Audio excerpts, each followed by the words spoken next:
Hey guys, Icely here, and today I'm going to be talking about a more serious topic than my usual happy-go-lucky videos. I have recently finished playing Life is Strange, and a couple of incidences in the game hit home for me. If you've been sticking around my channel for a while, you know that me bringing up mental health isn't something I shy away from or something that I am ashamed of. In fact, to a degree, I'm very open about it.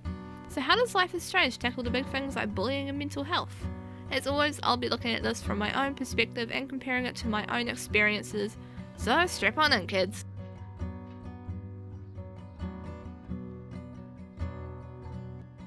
Life is Strange takes place in Arcadia Bay, the main area being Blackwell Academy, where Max Caulfield is studying photography. And of course, with any high school, whether it be real life or fiction, there is going to be some high school drama. And we see this especially in Victoria Chase and how she treats people. Particularly Max and Kate Marsh. Everything from ganging up on her in the school bathroom over Kate's viral video, and writing the link to said video on the bathroom wall for everyone to find. Let's leave the link to Kate's video so everybody gets a chance to see her in action. You are such an evil biatch. I love it.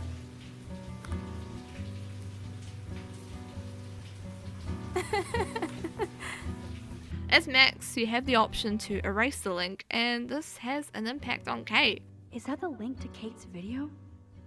Damn, Victoria is so fucking mean. Even if I can stop one person from watching it, it's worth it. A core theme in Life is Strange is the butterfly effect. Each decision has consequences. So, from everything to erasing the link, wiping the mean words off of the message board outside Kate's room, that all has an impact on whether or not you end up being able to save her life, as she later attempts to commit suicide. Even though they seem like small tasks, sometimes even the smallest of actions can have an impact on someone. And I think that can definitely be applied in real life. For sure, 100%. I can remember a time where I was still in high school and I was having the worst day ever. It was in science class and I was sat next to someone that was relatively nice. The two kids behind me, however, were not. And they kept throwing broken up bits of eraser and paper at my back. I didn't realise till the teacher came over and brushed the crap off my back and told them off, which worked up until the moment she walked away, and they continued to do it again. And the person that sat next to me was pretty much quiet and didn't say a word at all. And if they had perhaps said something like, "Hey, that's not cool, knock it off," that could have had an impact on both the outcome and how I was feeling on that particular day. And of course, in the game, there is definitely some name calling, which is another thing that I can definitely relate to. I mean, when I was in high school, I got called so many things. I mean, I was bullied for, at the time, I had really bad teeth, so I would get compared to everything from Donkey from Shrek and Nanny McPhee. Those are very, very interesting comparisons. And of course, just my appearance in general. I got called a freak because I like to hang out on my own and I wasn't interested in all the other things that people were interested in. As well as the top insult, I got called a mutt a lot. And that made me feel like shit. I mean, I'm gonna be 100% honest. That did not help at all. I mean, I was diagnosed with depression when I was 12 and I was just coming back around where I felt well enough to go back into a public school system, as I was homeschooled for a while. And then the bullying started at the high school that I went to, and it just immediately, my mental health just went back down again, and I ended up spiraling even deeper into depression. I didn't want to go to school. I was too scared to go to school. That's how bad it was. I was just terrified. As I spiraled back down, I fell into old habits where I'd keep my room completely dark. I still do that to this day, I'm not gonna lie. I'd have a habit where I would turn all the mirrors away so that I wouldn't have to look at my own reflection. I wouldn't have any type of mirror at all in my bedroom. And I drew a lot of dark subject matter because I was in art class. I started drawing a lot more darker things. Like, I drew a very, very detailed drawing of someone that had a clean arm and then the other arm was, pretty mauled up from self-harming, as that was how I was feeling at the time. And that's also shown in Life is Strange, where at one point in the second chapter you go into Kate's room and her room is pitch black, and she even covered up her own mirrors, and she and I had pretty much similar habits. As I know, when I covered up my mirror, I did it because I didn't want to look at myself. I didn't want to see what everyone else was seeing, which was basically ugly, but it wasn't as pretty as the girls in the group that I hung out with. And even Kate started drawing very dark things as well.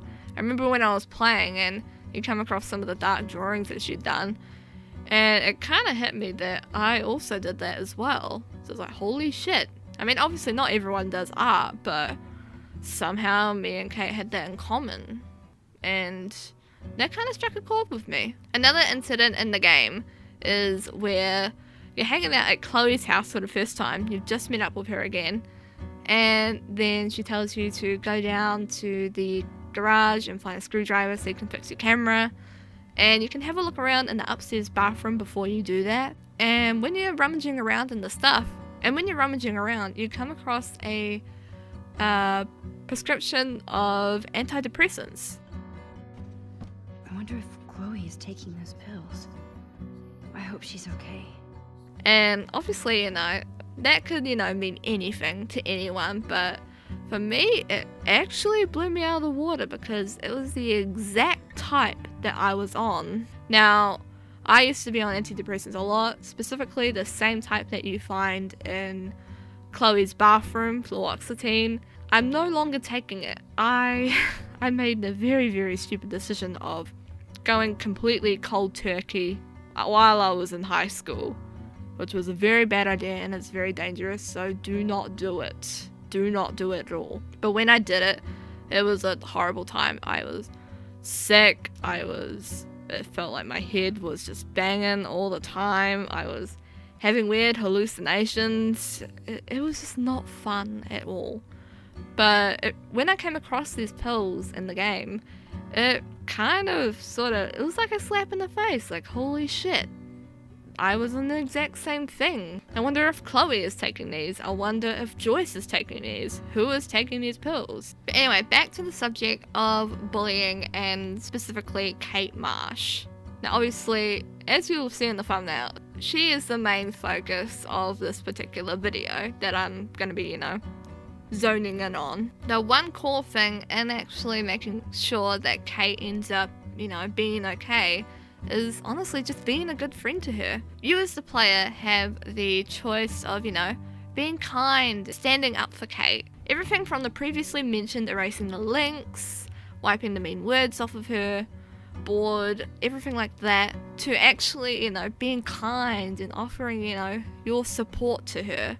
That is so fucking important, especially to someone in Kate's position, because when you get bullied in school, you feel very alone, like especially if it's a lot of people just sort of honing in on you and basically making your life hell in some way, shape or form. And I know when I was in high school, I really needed a friend to, support me through it, and I did not have that at all.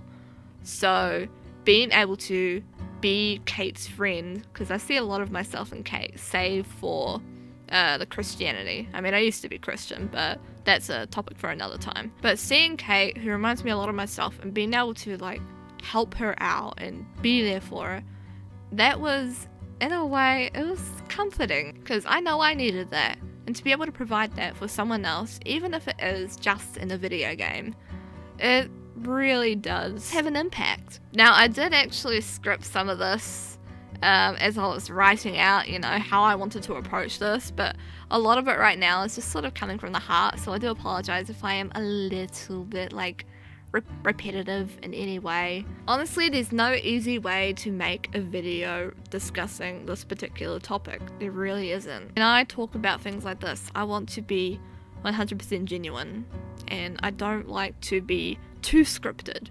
So right now I'm just sort of, winging it. Anyway, I don't want to drone on too much and repeat myself, way too much, because I know I probably have already, and I do apologize for that in advance. But I want to know your thoughts on this. If you feel comfortable, feel free to share if you have had any experiences that are similar, or just your general thoughts about this, because I'd really love to know. When I make videos like this, I like it to be a conversation, not just me blabbing on about something. I value your input a lot. I know when I made my House Skyrim Help Me Through Depression video, it was absolutely great and really insightful to see all the comments from people explaining how what video game got them through a rough time. So I'd like to hear your thoughts on this particular subject. How do you think Life is Strange handled mental health and bullying? Do you think they were accurate in portraying the subject matter, or do you think they could have done a better job in some areas?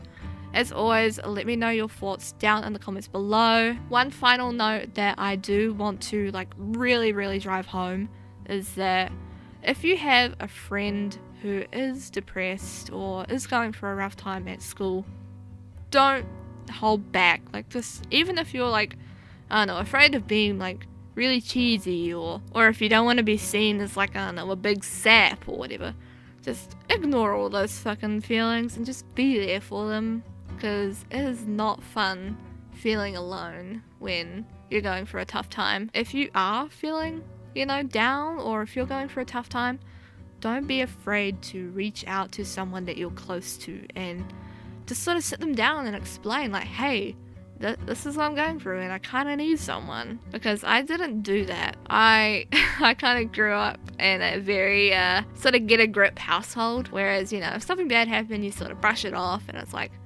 get over it, you'll be fine, or cheer up, it'll be okay. But when you have depression, it's not that simple. You can't turn it off. There's no switch for depression. It is Icefire signing off, and I'll see you introverts all later next time on the channel. Like I said, let me know your thoughts down in the comments below. And if you like this, be sure to subscribe. Have a lovely day / night wherever you are in the world, and know that you are not alone. Even if it seems like it, even if you don't have anyone with you in real life, if you just have internet friends, you're not alone.